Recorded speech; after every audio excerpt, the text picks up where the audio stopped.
ಕಲ್ಯಾಣ ಕರ್ನಾಟಕದಲ್ಲಿ ಗರ್ಭಿಣಿಯರು ಅನ್ಪತ್ತಂದ್ರೆ ಸಾವನ್ನಾಗಿರ್ತಕ್ಕಂಥದ್ದಿದೆ. 30 ಡೆಲಿವರಿಗಳಾಗಬೇಕಾಗಿತ್ತಂತಂದ್ರೆ ನೀವು ಆ ರೀತಿ ಅನ್ಪತ್ತಂದ್ರೆ ಸೌಲಭ್ಯಗಳು ಕೊಡಬೇಕಾಗಿತ್ತು.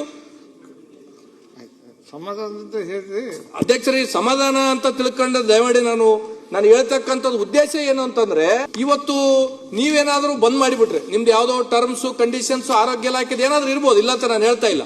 ನೀವೇನಾದ್ರೂ ಈಗ ಇಲ್ಲಿ ಬಂದ್ ಮಾಡಿಬಿಟ್ರೆ ನಮ್ ಕ್ಷೇತ್ರದಿಂದ ಆಯ್ಕೆ ಮಾಡಿ ಕಳಿಸಿದ್ದವ್ರು ಏನಂತಾರೆ, ಹಿಂದೆ 20-30 ವರ್ಷದಿಂದ ಆಯ್ಕೆ ಆಸ್ಪತ್ರೆಗಳ ತಂದ ಮೇಲೆ ಪುಣ್ಯಾತ್ಮ ನೀನ್ MLA ಆದ್ಮೇಲೆ ಬಂದ್ ಮಾಡಿದ್ರೆ ನಿನ್ಗೆ ಯಾಕೆ ಓಟ್ ಹಾಕ್ಬೇಕಂತ ನಮಗ್ ಕೇಳ್ತಾರೆ ಅಧ್ಯಕ್ಷರು.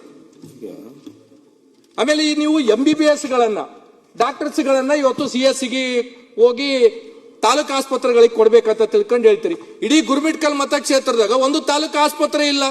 ಮೊನ್ನೆ ಅಂತಂದ್ರೆ KKRDB ಲಿಂದ 50 ಬೆಡ್ಡಿಗೆ ಅಂತಂದ್ರೆ ನಂದು ಎಕ್ಸ್ಟೆಂಡ್ ಮಾಡಿರ್ತಕ್ಕಂಥದ್ದಿದೆ. ಇರ್ತಕ್ಕಂಥ 2 CHC ಗಳನ್ನ ನೀವು ಬಂದ್ ಮಾಡಿಬಿಟ್ರೆ ನಾವು ಇಲ್ಲಿ ಚರ್ಚೆ ಮಾಡಿದ ಮೇಲೆ ಯಾದಗಿರಿ ಮತ್ತು ಗುರುಮಿಟ್ಕಲ್ 2 ತಾಲೂಕಿನಲ್ಲಿ 5 ಹಾಸ್ಪಿಟಲ್ಗಳನ್ನ ಏನ್ಪತ್ತಂದ್ರೆ CHC ಗಳನ್ನ ತೆಗಿಬೇಕಂತ ತಿಳ್ಕೊಂಡು ಹೇಳ್ತೀರಿ.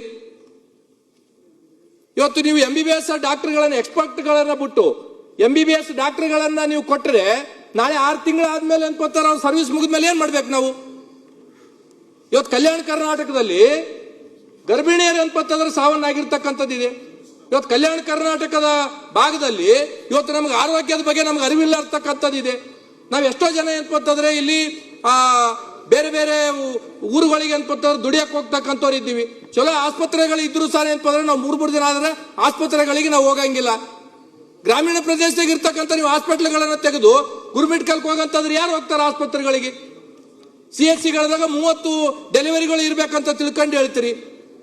30 ಡೆಲಿವರಿಗಳಾಗಬೇಕಾಗಿತ್ತಂತಂದ್ರೆ ನೀವು ಆ ರೀತಿ ಅನ್ಪತ್ತಂದ್ರೆ ಸೌಲಭ್ಯಗಳು ಕೊಡಬೇಕಾಗಿತ್ತು.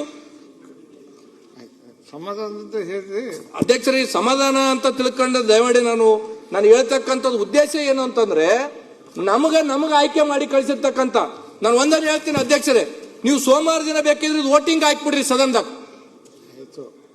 ಈಗ ಅಶ್ವತ್ಥ ಯಾರಿಗಿರ್ಬೇಕು ಯಾರು ಇರಬಾರ್ದು ಅಂತ ತಿಳ್ಕೊಂಡು ವೋಟಿಂಗ್ ಹಾಕ್ಬಿಡ್ರಿ. ಏನಾಗಿದೆ ಅಧ್ಯಕ್ಷರೇ ಅಂತಂದ್ರೆ